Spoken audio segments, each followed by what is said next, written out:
From A&E, this is Biography.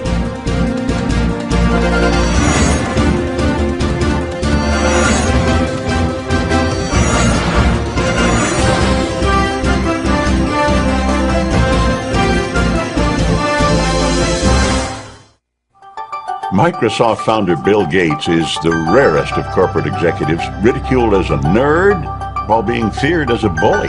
The Justice Department accuses Bill Gates of tactics that have unfairly shut out the competition. For Gates, it's another hurdle along the journey that has made him the richest man in the world. One technology expert claims that Microsoft's reach and influence are greater than any organization in American history. The man orchestrating all that is Bill Gates, the undisputed king of the Microsoft empire.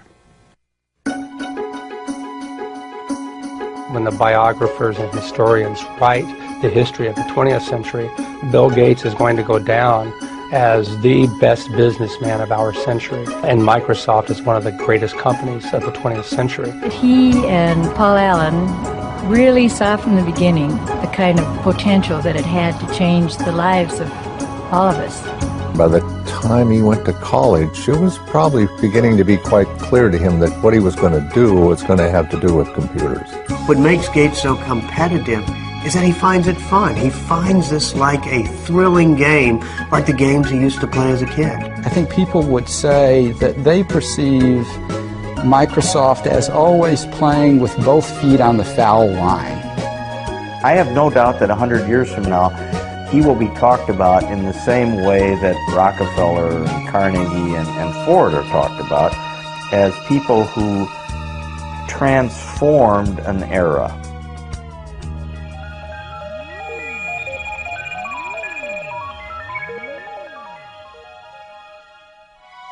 The values that shaped Bill Gates as one of the business titans of the 20th century go back to his roots in the Great Northwest. Bill's great-grandfather, J.W. Maxwell, founded the First National Bank in Seattle. The Maxwells enjoyed their privileges and social position, but were never ostentatious about their wealth. Their son Willard, also a banker, and his wife Adele, who had a passion for playing cards, were among Seattle's top civic leaders. Their only child, Mary, was a lively, intelligent girl who made a name for herself as a student leader at the University of Washington. Athletic and outgoing, Mary Maxwell was sometimes referred to as Giggles. Her drive and energy struck everyone who came in contact with her. There tends to be a handful that is right at the core of the action. Mary was at the core of the action. Mary was unaffected, straightforward, charming, but immensely determined. It was at the university that Mary Maxwell met and fell in love with a quiet, scholarly young man, Bill Gates, Jr., who would go on to become one of Seattle's most prominent attorneys. When Bill and Mary wed in 1951, she decided to give up a career as a teacher to raise a family and devote time to charitable work. The first of the Gates' 3 children, Christy, was born in 1953.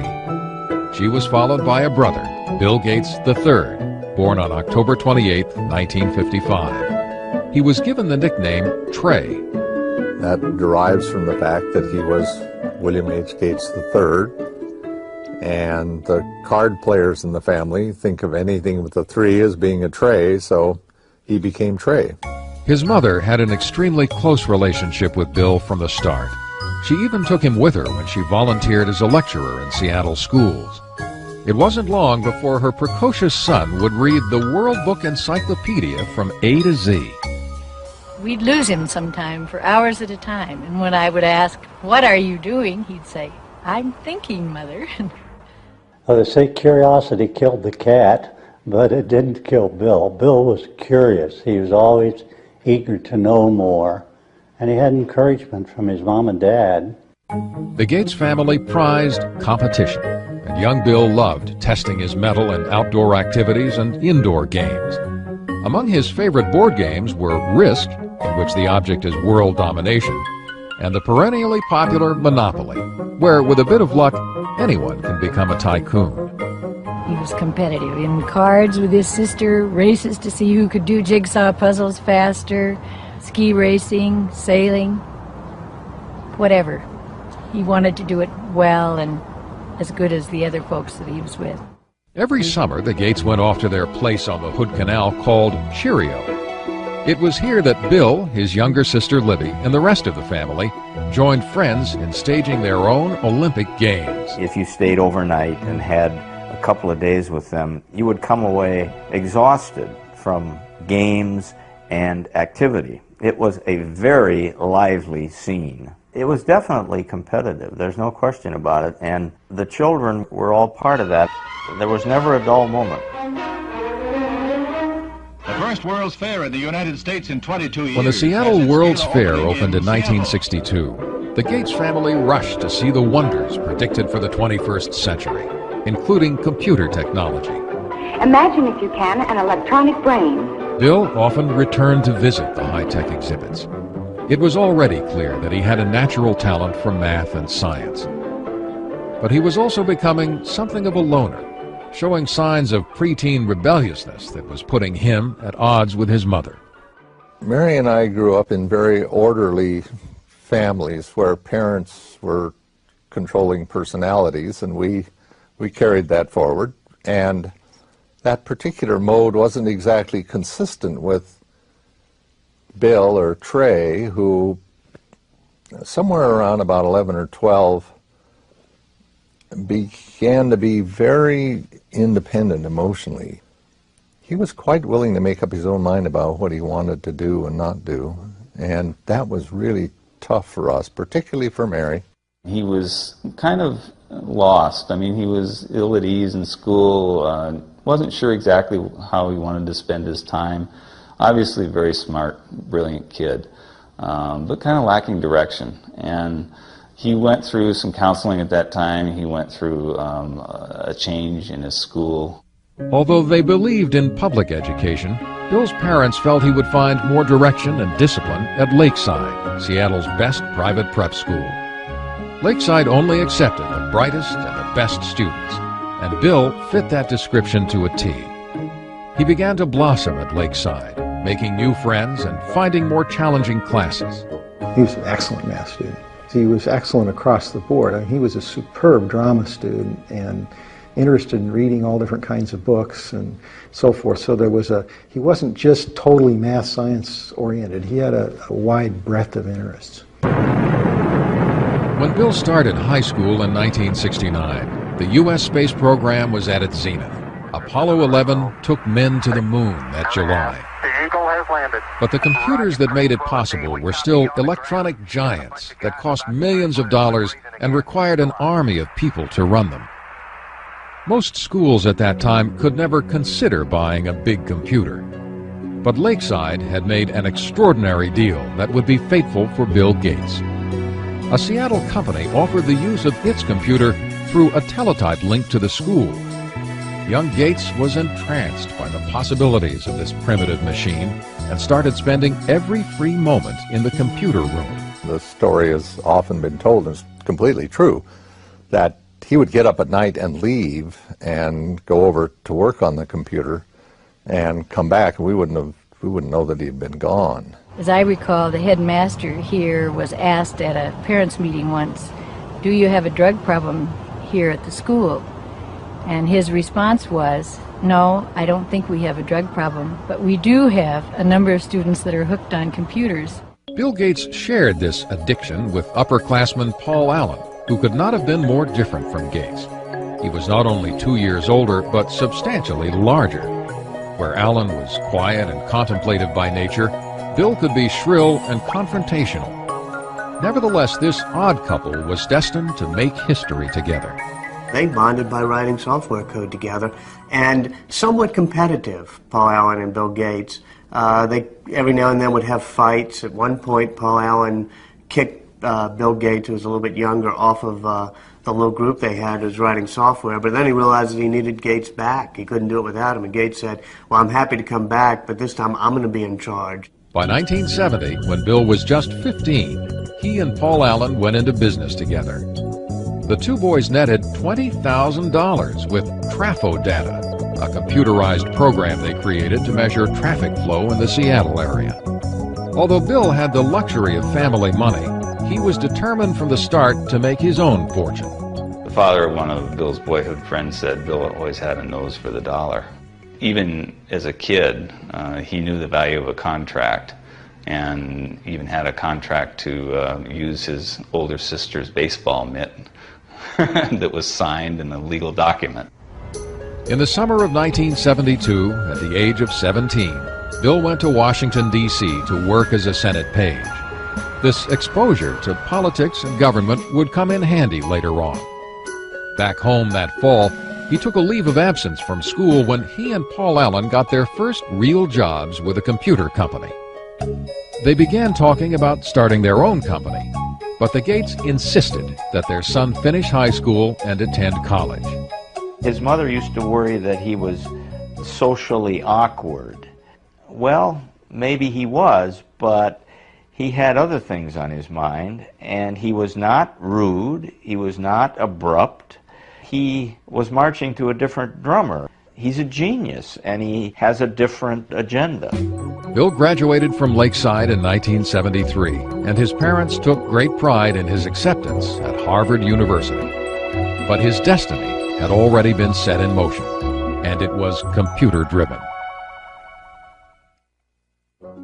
In the fall of 1973, Bill Gates said goodbye to his family in Seattle and headed east to Cambridge, Massachusetts. As a freshman at Harvard, he thought briefly about preparing for a career in law, but no course of study ignited his imagination like his work with the computer. Bill was somebody who was always very determined to do what he was interested in doing. The things that he was less interested in, which often included his academic classes, he tended simply to coast and get by on talent. I remember there was a course in Introduction to Greek Literature where he'd really done, as best as I could tell, none of the work during the year. Stayed up all night the night before the exam, slept through part of the exam, and still got a B. It was not surprising that Gates fell asleep in an exam. Between classes and time spent at the Harvard Computer Center, he seemed to be on the go 24 hours a day. And he was always very focused on whatever it was that he was doing. He could come into his room, not get undressed, just kind of lie down on his bed, which of course would be not made because he had never had time for that, and just fall asleep. Door open, fully clothed, lie down, sleep, and then when he's refreshed, boom, back up at it and whatever the next thing was.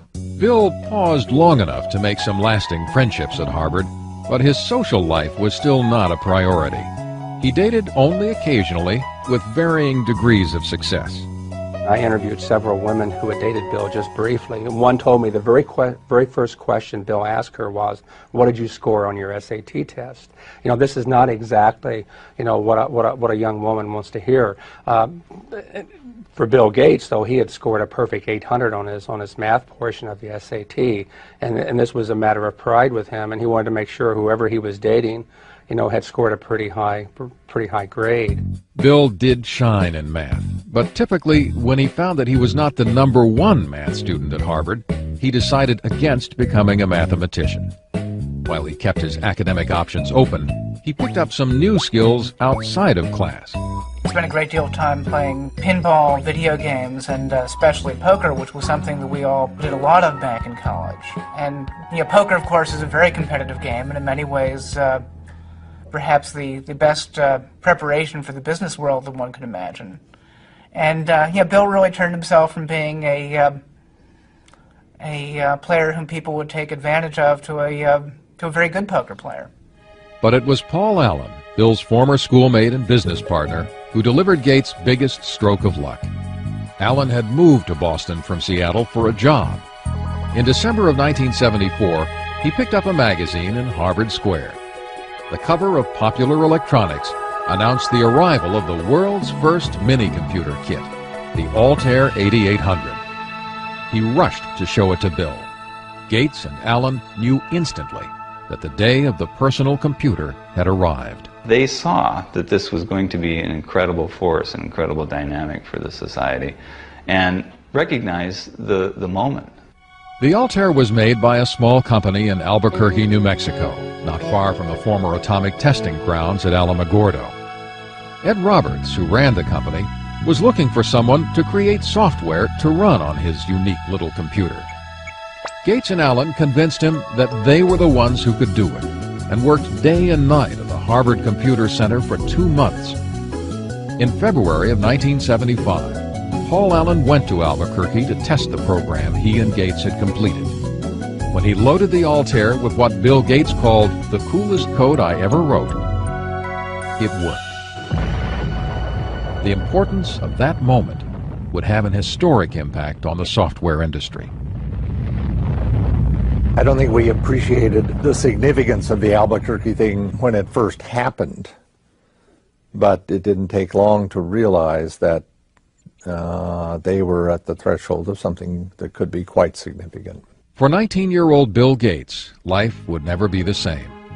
In the summer of 1975, he and Paul Allen formed Microsoft. Their ongoing work with Ed Roberts' company became so consuming that Bill dropped out of Harvard just before his senior year and moved to Albuquerque. Mary Gates was deeply disappointed by her son's decision. We told him that we'd put some money aside for him to attend school, and if he didn't finish in a few years, we'd have to make some other use of those funds. And by that time, he allowed us out. That would be okay. He'd probably be able to afford to go back if and when the time came. Bill was certain that he'd made the right decision, but making it in software wouldn't be so easy. The personal computer scene at that time was populated by users who were eager to share new information and software without paying for it. It was a practice that put Bill at odds with his peers. Hey, you know, there's a bunch of high school kids and college kids who were doing something very non-mainstream. And Bill was very unpopular because he said, hey guys, don't steal this stuff. We made it and we own it. And that was... yeah, he was one of the business guys in what was a lot of geek hackers. In fact, Gates wrote an open letter to computer hobbyists chastising them about making copies of Microsoft's program. He stated, "As the majority of hobbyists must be aware, most of you steal your software. Hardware must be paid for, but software is something to share. Who cares if the people who worked on it get paid? Is this fair? But those who have been reported to us may lose in the end." He was looked at as kind of a renegade, and it was different, you know, a different ethic than prevailed at that time. But I'm not sure that the software industry would have evolved in anywhere near the way it has without somebody standing up and saying that that was necessary. Bill had also been battling with Ed Roberts, who considered him spoiled and obnoxious. The two disagreed about almost everything, and Roberts was a formidable adversary. Ed Roberts was a massive man, something like 6'6", weighed 300 pounds. Here Bill Gates was. I mean, he formed Microsoft at age 19, and he looked like he was 13 years old. He was standing up to this bear of a man, going face-to-face with him and screaming and shouting matches. A final confrontation came in May of 1977, when Roberts sold his business, and Gates had to sue to keep the software he and Paul Allen created for the company. Gates won. We take a hard line on software. Microsoft expanded into new software languages, and Gates and Allen started to sell their products to other computer companies. At the end of 1978, with sales approaching the 1 million mark, they moved Microsoft from Albuquerque to Seattle. Bill was glad to be back and went into high gear to promote his hometown company. We always design with the future in mind. Our research people are always tracking the latest in hardware and software technology. It was Bill Gates who was actually the real marketing genius behind Microsoft. Early on, he was the one who was actually going out on the road and trying to sell this company and its software. And oftentimes, he would take his mother with him on these trips. Bill's highly respected and well-connected mother would come to play a pivotal role in his early career. Mary served on a number of corporate boards as well as the University of Washington. She was on the National Board of United Way. Also on the National Board of United Way was the CEO of IBM, which is how her son met the CEO of IBM, through her. What would your ideal home computer be like? By November of 1980, IBM was banging on the door of the fledgling Microsoft. The largest maker of computers in the world now wanted to talk to Gates and Allen about coming up with an operating system for their new line of personal computers.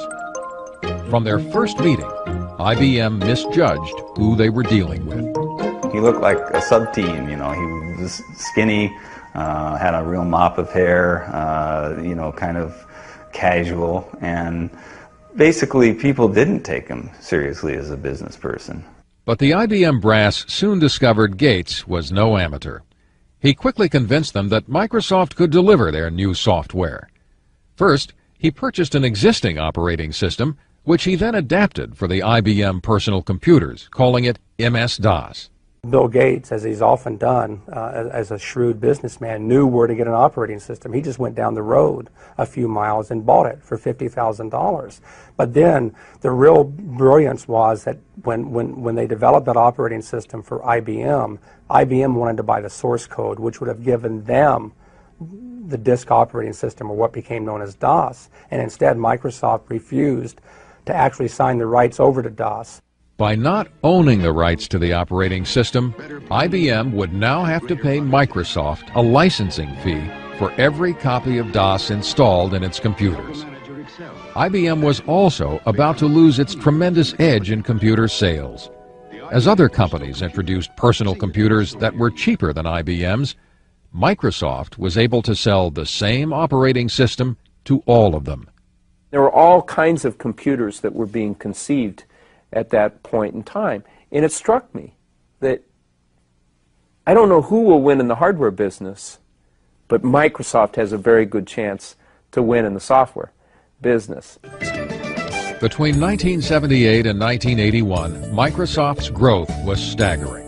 The staff was enlarged from 13 employees to 128. Revenues mushroomed from $4 to $16 million. By 1983, 30% of all the personal computers in the world were running Microsoft software.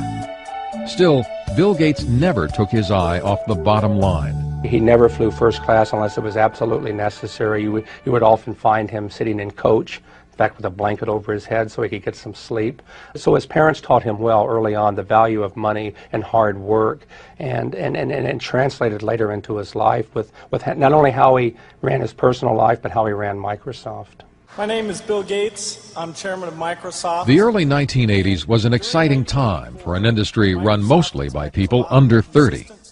Microsoft began working on software for innovative companies like Apple and its guru Steve Jobs. Their Macintosh computer and software were considered by many to be the most ingenious in the industry and the way of the future. To create a new standard, it takes something that's really new and really captures people's imagination. And the Macintosh, of all the machines I've ever seen, is the only one that meets that standard. But it wouldn't be long before Microsoft and Apple would be locked in a bitter struggle over the rights to the next generation of software. Bill Gates was also about to receive news that would rock Microsoft to its very foundation. By 1983, the future could not have looked more promising for 28-year-old Bill Gates and Microsoft. The personal computer business was booming, and there was an ever-increasing hunger for software. Bill Gates and Paul Allen were emerging as the crown princes of the personal computer age. But in the midst of the breathtaking rise of their company, they were stunned by some terrible news. Paul Allen, Bill's friend and partner since high school, was diagnosed with Hodgkin's disease, a form of cancer. It did give Bill kind of a perspective that he didn't have before. You know, he'd always been very, very hard driving, very demanding, and this may have helped him understand a little bit better in terms of what other people go through. Allen's disease went into remission 1 year later, but he would never again take full part in the day-to-day business of Microsoft. For two men in their early 30s who created a company of global significance and made millions, it was the end of an era. I think history's going to show that their partnership really was an incredible dynamic.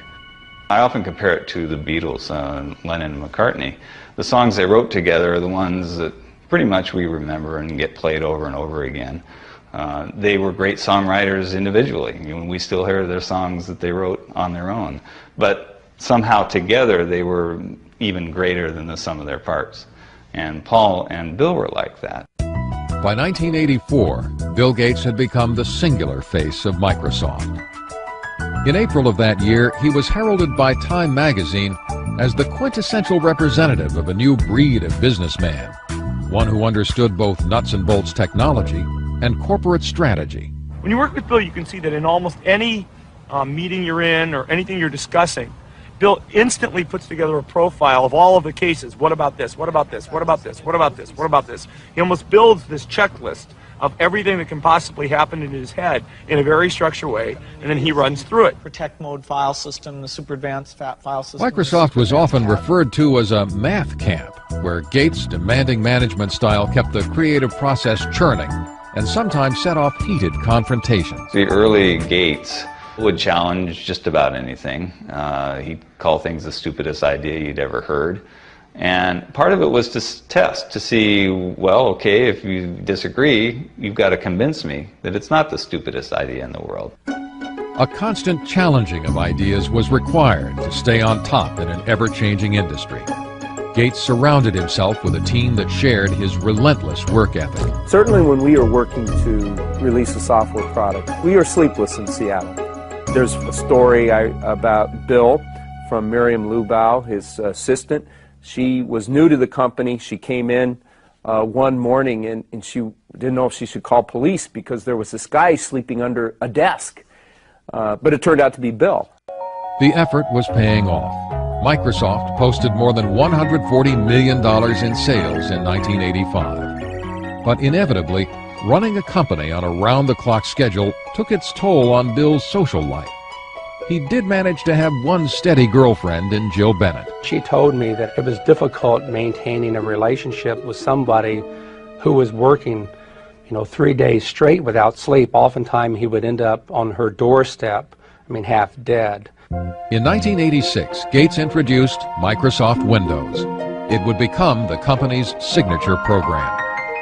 Critics quickly noted that in its use of a mouse and icons, it bore more than a passing resemblance to the Apple Macintosh operating system, considered to be the most user-friendly. If you know how to point, you already know how to use it. Macintosh, the computer for the rest of us.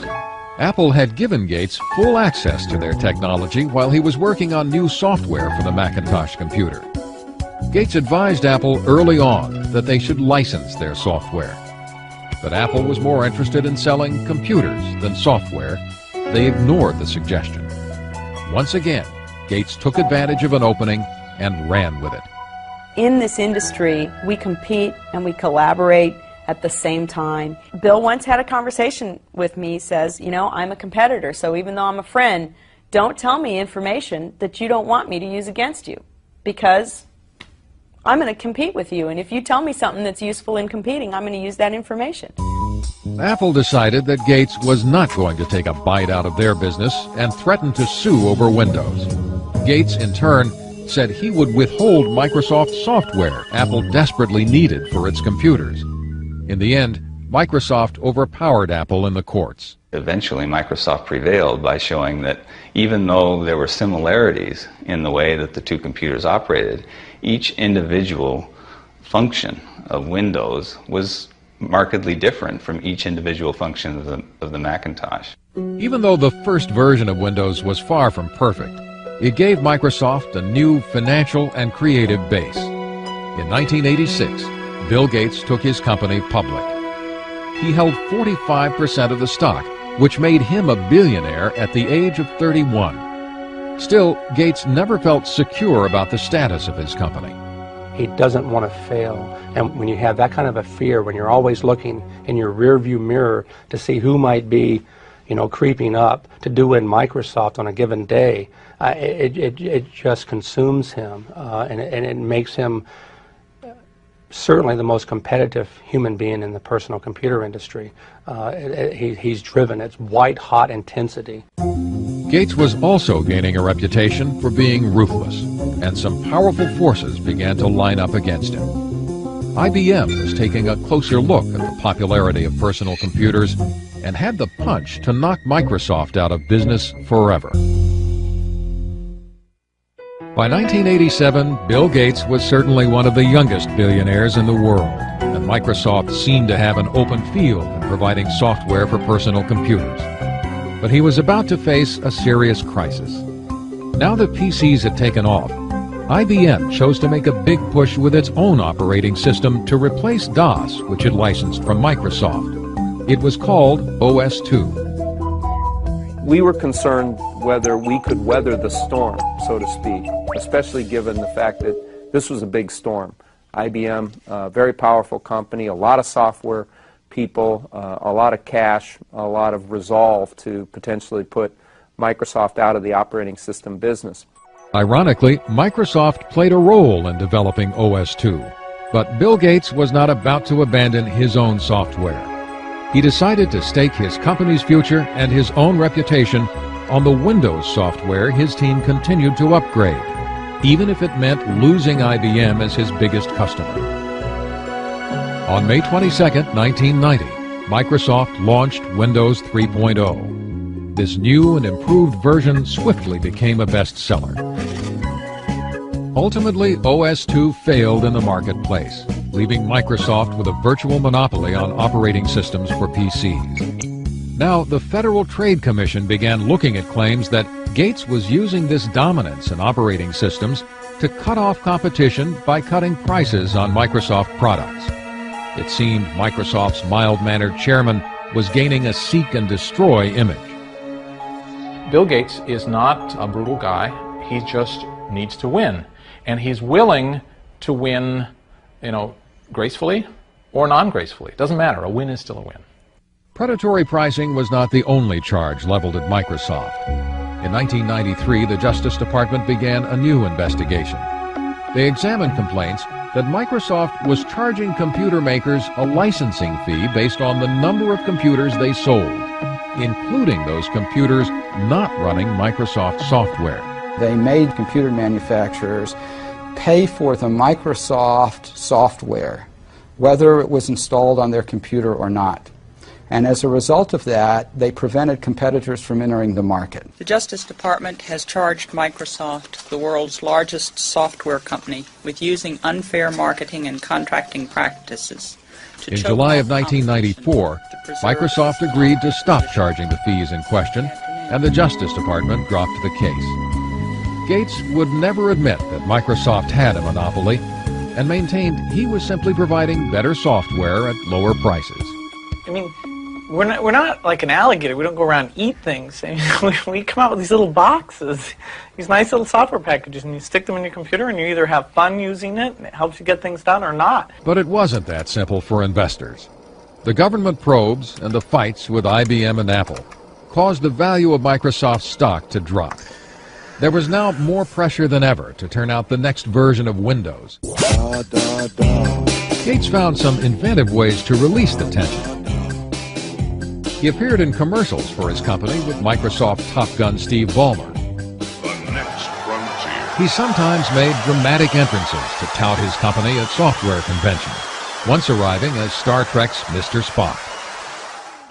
Gates also instituted the micro games.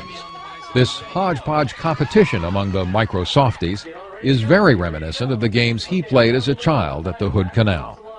It was like summer camp for adults. We'd all go to his house, and he would spend months figuring out what the various games would be, and he would be sort of the master of ceremonies. He'd form us into teams, very carefully figuring out the dynamics of the teams and how we might all interact. And then we would have to do these like summer camp games.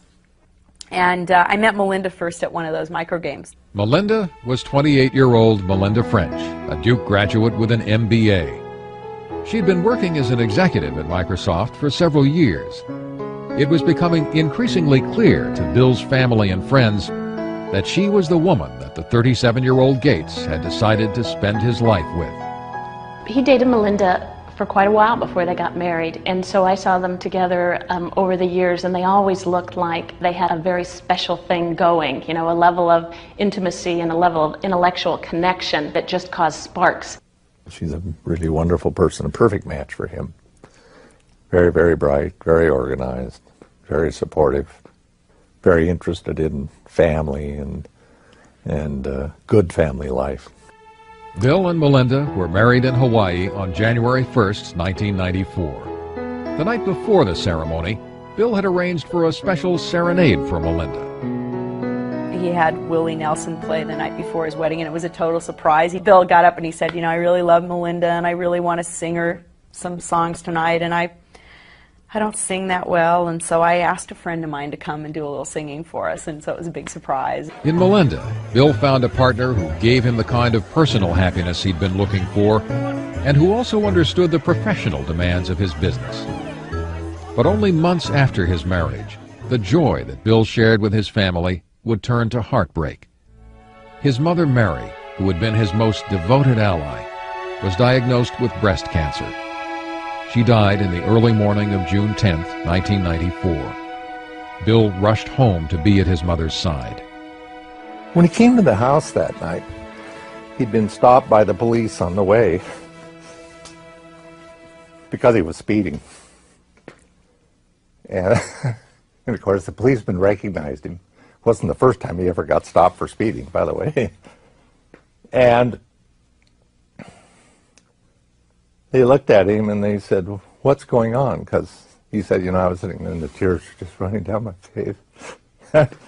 And the policeman said, well, he said to the policeman, "I'm sorry," he said, "my mother just died." And the policeman said, "Well, you go ahead, you go on home, but please slow down a little bit if you don't mind." So he was very deeply affected by his mother's death, as we all were, of course. In the years that followed, Bill would begin to pick up where his mother left off in creating a philanthropic foundation to serve major projects in health and education. But all of his wealth and power would not shield him from the crises he and Microsoft would face on the road ahead. By 1995, 39-year-old Bill Gates had settled into a new life as a married man. With his wife Melinda, he took time off to explore the world from Africa to China. It seemed that Bill Gates now truly had it all. This is a man so successful, his chauffeur is Ross Perot, ladies and gentlemen. Please welcome Bill Gates and the Bill Gates Dancers. 1995 was also a banner year for Microsoft. Windows 95 was introduced to great fanfare.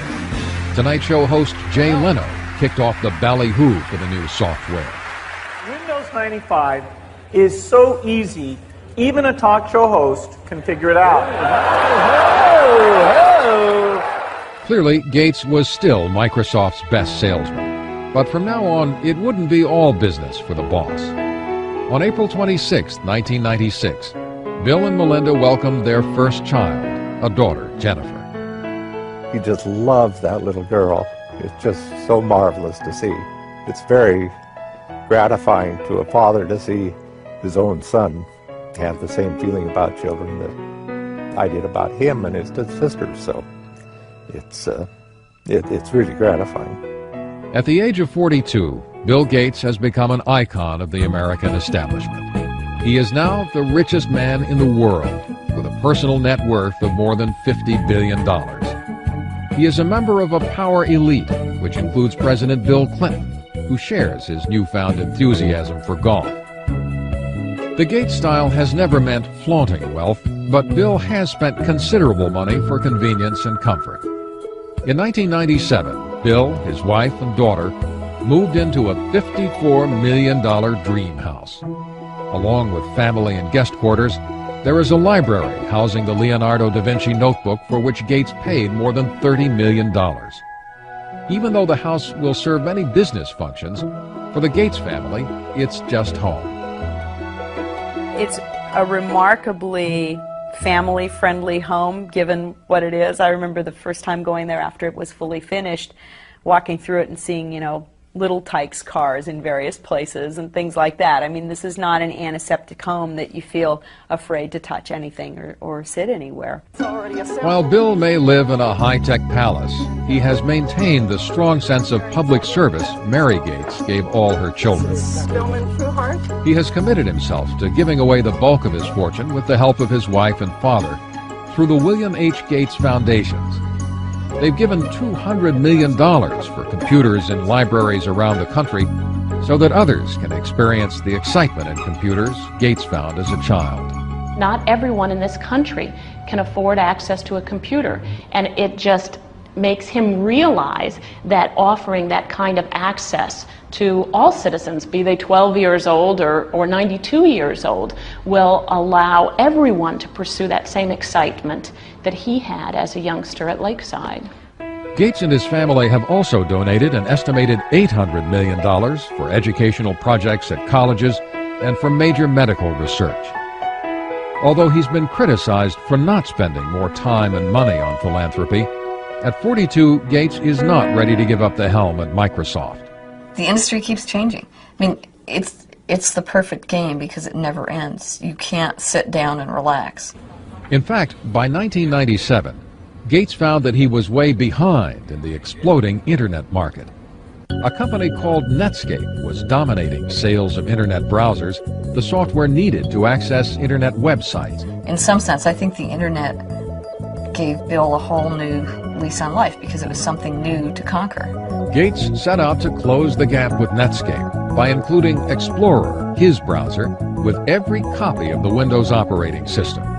It was seen as a move to eliminate his chief rival. If Microsoft chooses to disadvantage Netscape or any other competitor, then the consumer doesn't get a fair choice. When the consumer doesn't get a fair choice, the market can't work effectively. In fact, Gates has been portrayed as a bully on Internet websites, with his company now controlling 95% of the world's PC operating systems. Many users believe he has prevented sometimes better products from making it. In March of 1998, Bill Gates was called to the Senate where he was once a page. Again, he was charged with running an illegal monopoly. In the electronic marketplace, Microsoft has the power today to exercise predatory and exclusionary control over the very means by which we access this Internet. It's a lot like General Motors having the ability to dictate what type of gasoline you put in your car, or what interstate you can drive on, or even how you get on the interstate. In spite of these accusations, Gates was about to win an important decision.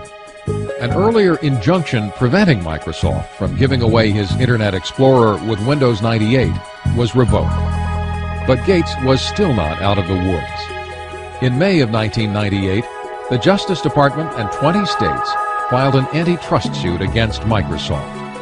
The legal entanglements may take years to unravel, and the ongoing investigation has taken its toll on the youthful chairman of Microsoft. I think it's been a real punch to the gut for Bill. I've seen him be very emotional and depressed about this, just as I would be. I mean, I've been audited once, and that was pretty awful, and I can imagine this is a lot worse than an IRS audit. Gates may be wounded by the attacks made on him and Microsoft, but his business is still robust, and his customers keep coming back. Looking to the future, he has begun to take his company into new territory. In 1996, he ventured into television for the first time with the 24-hour cable news channel MSNBC. Gates has also begun exploring the use of computer technology and entertainment with Hollywood moguls like Steven Spielberg. But he keeps coming back to his first love, software, with all of its infinite possibilities. Bill Gates is still the competitor he always was. Whether he'll be remembered as a robber baron or the guy who simply built a better mousetrap, no one can deny the lasting impact his life has had on our time. When the biographers and historians write the history of the 20th century, Bill Gates is going to go down as the best businessman of our century, and Microsoft is one of the greatest companies of the 20th century. It's remarkable what this company has managed to do in so short a time. This is one of the great success stories of the 20th century.